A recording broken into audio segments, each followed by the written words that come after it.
What's up, Tyler Casey here. Today I'm going to be talking about how to make better music videos. If you're new to my channel, here I give tips on making music videos, lighting, behind the scenes videos, and I also talk about some gear for filmmaking. My tip today for making better music videos is going to be using depth of field. So what depth of field is the amount that's in focus in your shot. You often hear people say they like shooting with a shallow depth of field, or you also hear a deep depth of field as well.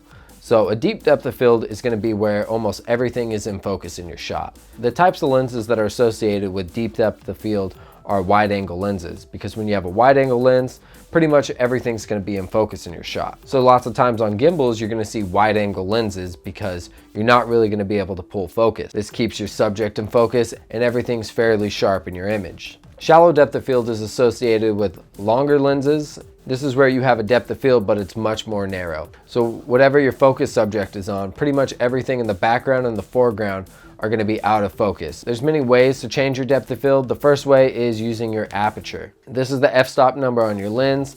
Many lenses have these number on them. You can look on your lens. The lens I'm shooting right now is an f2.8.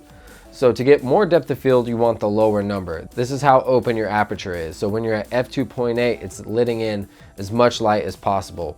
There's faster lenses like the Canon 50mm, which is an f1.8.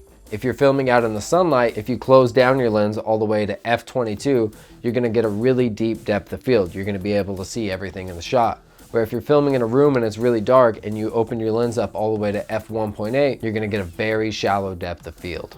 Another way to get depth of field is your lenses, like I said. Wide angle lenses have a deep depth of field. Longer lenses compress the space and give you more shallow depth of field. And another way to get depth of field is bring your subject closer to the lens.